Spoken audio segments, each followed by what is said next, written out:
So what are your thoughts on KiwiSaver? The lowest fee means the best. Well, I suppose you'd really call it a race to the bottom if you're looking at what fund that KiwiSaver should it be into. That I'll go for the one that charges the less. Maybe that's Simplicity, maybe it's one of the other low-risk ones, but what do you get? To charge no fees, to me, means no service. If the person mows your lawn for free, you're probably not going to mow a very good lawn, are they? They're going to go once over lightly. I saw the council mow a berm for free once, and basically it looked like a Mack truck had gone through it.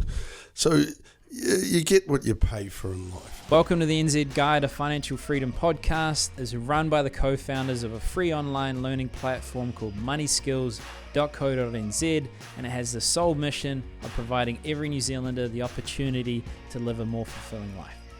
So let's kick into it. Welcome, Greg. He's trying to read the question before we started, team. That's not how we roll. We've got to spring him. Challenge him.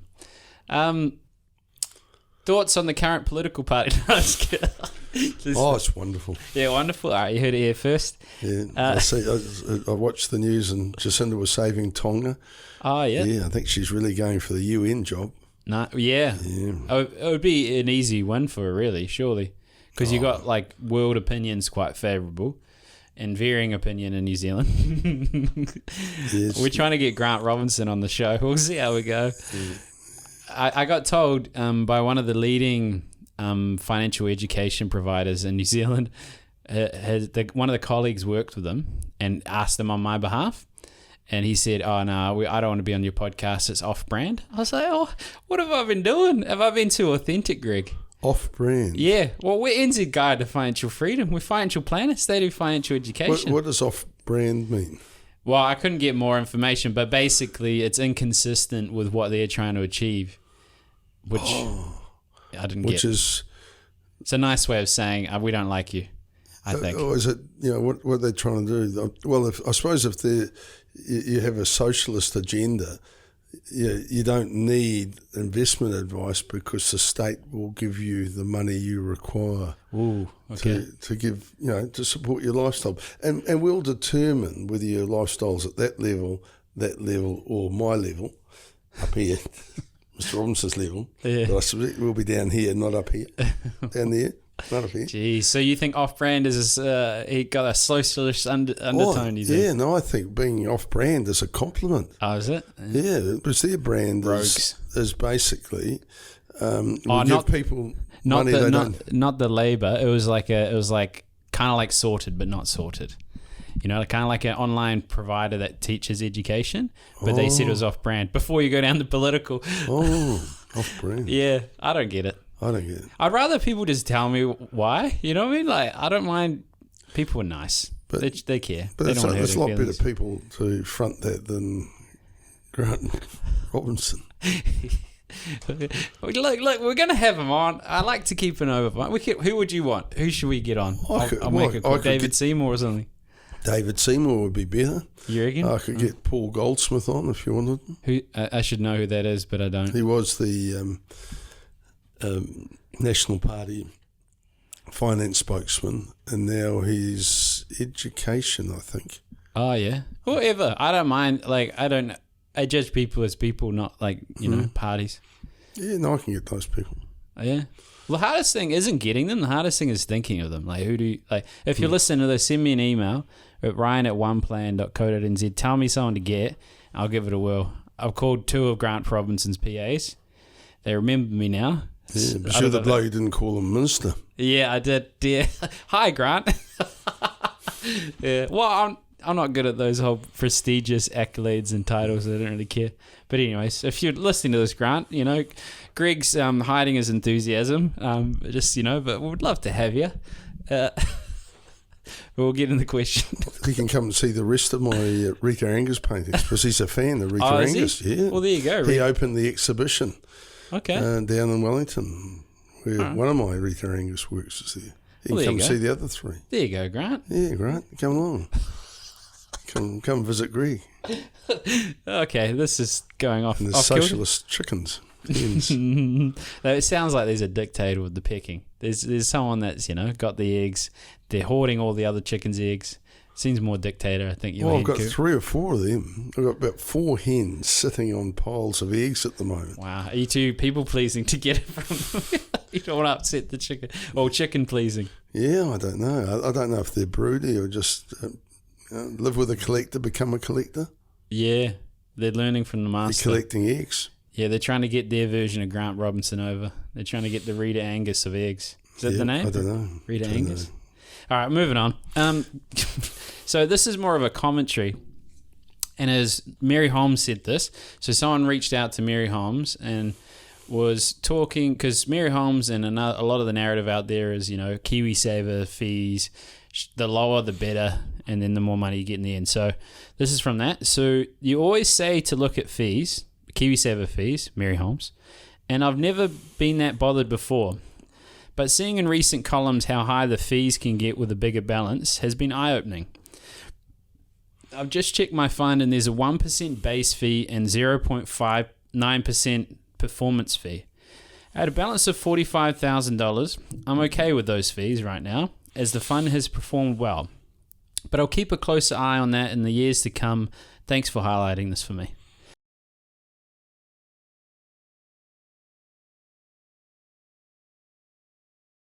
So what are your thoughts on KiwiSaver, the lowest fee means the best? Well, I suppose you'd really call it a race to the bottom if you're looking at what fund that KiwiSaver should I be into. That I'll go for the one that charges the less. Maybe that's Simplicity, maybe it's one of the other low risk ones, but what do you get? And to charge no fees, to me, means no service.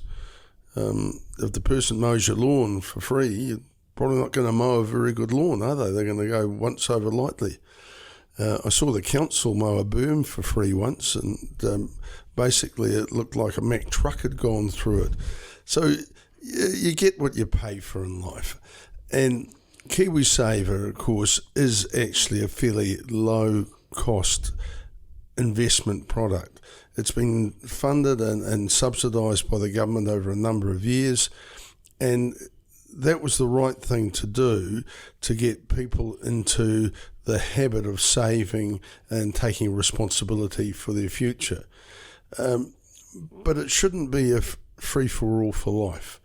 There's costs involved in running those funds. So if you're a KiwiSaver provider, if you're using an index type solution and a US-based index type solution like groups, as I understand, Simplicity do, and now AMP do, your costs are very low. But you're basically just following an index. And so there's no, if you like, management, there's no sorting of that other than a screening process. And that might be fine because essentially you'll get whatever the market is, less a small fee. If you're wanting to get better performance and you need an active manager, that active manager will have to effectively trade the portfolio. They'll need to monitor the portfolio to sell the losers and try and buy the winners, if you like, because there'll be arbitrage type opportunities to buy and sell and therefore justify their fee. So it comes down to, are you getting value? And I think we've said in the past, haven't we, price is only an issue in the absence of value. So if you're getting no value, why would you pay a price? If you're getting value, and this person said the fund had performed well. Now, is that well against the market? Is it well against its peers? Or is it well against a base like the bank, for example? So if you put your money in the bank, you'd pay no fees. But what sort of interest rate or return do you get? Very low. If you put money into a managed fund and it has a growth component in there, you'd expect over time to get better returns, but they come at a cost, and that's the fees. So if you pay very, very low fees, you'd expect to get very, very low service and that your money will be managed in a very bland way. if you're paying more, you would expect to get better service, and you would expect to see the funds perform better over time. So that's that value and price, isn't it? I mean, I think we've often said in the past that a good way or analogy for that is looking at motor vehicles. It's interesting when you look at a person as to what vehicle they drive. Is it a late model European vehicle? Is it a standard but fairly new vehicle out of Asia, Korea or Japan? Great vehicles, great value for money if you think about them, but then not as cheap as a Lada. I don't know, can you find them any days now? I've never heard of it before I met you. That's the Russian standard motor vehicle. Was it beautiful? Was it good? No, it was an ugly monster. It was a pig of a vehicle. But it cost very little. And it probably polluted the atmosphere in heaps, but who knows? But, you get what you pay for. So... Imagine we got sued by Lada. Yeah, one sued by the Russian government. Ooh. First the Ukraine, and then the Greg Moyle. Oh, no. Yeah. Have they got amphibious tanks? Oh, well, I mean, if you go missing... They probably have. If you end up in a prison cell and you mysteriously kill yourself... Oh, if I'm in the gulag. Oh, God, that's awful. Don't talk about the gulag. Yeah. But, so I can see it being an increasing argument because Mary, bless her heart, has always seen that price is the most important determinant. It's the old consumer magazine. The consumer magazine used to come out and look at all the washing machines, vacuum cleaners, dishwashers, whatever, and it was always the cheapest was the best. Well, that's just bullshit. You get what you pay for. And we've all bought cheap appliances only to regret it later when the things don't work. I've done it. I'm sure the listeners have done it as well. I've learnt the lesson. Go for value. Value costs, but you get value back. The problem, I think, with Mary's view is that she doesn't actually value advice. Years ago, her advice was just buy the global share index, the worldwide share index, which was really good until it wasn't. It didn't actually survive the 2008-2009 debacle particularly well, and then you just change your view. Well, that's very convenient, but advisors don't work that way. They have to be consistent, and they have to add value time and time again. So that's what you pay for. So with KiwiSaver, my view is that it depends whether you're in a growth fund or a conservative fund, or maybe in the middle in a balanced fund. I'd expect to pay more for a growth fund because the manager's having to work better than I would for a balanced fund or for a conservative fund. And I think those price differentials are fair. I understand too that fund managers need to make money, otherwise they're not going to be around.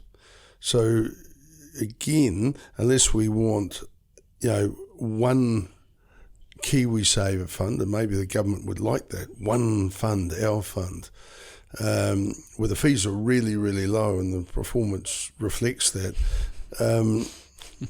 we want to give people choice. So it comes back to price is only an issue in the absence of value. This person seems to be getting value for money out of what they're getting. They're happy, so they're happy to pay the fees. If they're not happy, they've got choices, haven't they? They can go to another fund manager that might charge a lower fee, but it'll be reflected somewhere, probably in performance, or they can withdraw the money and do it themselves. That's my concern. There's Disruption Innovation Fund, I think it's called, from Nico, and it's the ARC. They're like investment managers, and it's got like 30 companies in it. That's their investment, and I'll be afraid that it gets more like that. More custom. I know enough stories with clients where they had either a partner or themselves. So they try to manage the super, Australian super themselves, and just lost it all. What would you say in terms of like value? Like, what is value? You know, for a fund manager, what would you look for? You're like, okay, Greg, I hear what you're saying, value, but like, what the hell?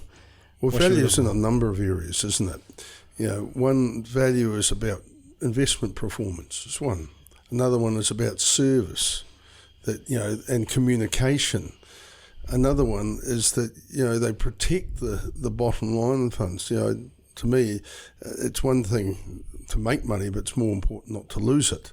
So, value can be a lot of things to a lot of people, and for some people, value is peace of mind. I can sleep at night, I don't have to worry. So I'd rather be with a bigger institution than a very small one, because small ones can run into other problems, can't they? They suddenly just can't cover their operating costs because they're not big enough. That's been true of a lot of the early entrants into the KiwiSaver field. They just couldn't make enough money, so they ended up selling off to the bigger players, which is sensible.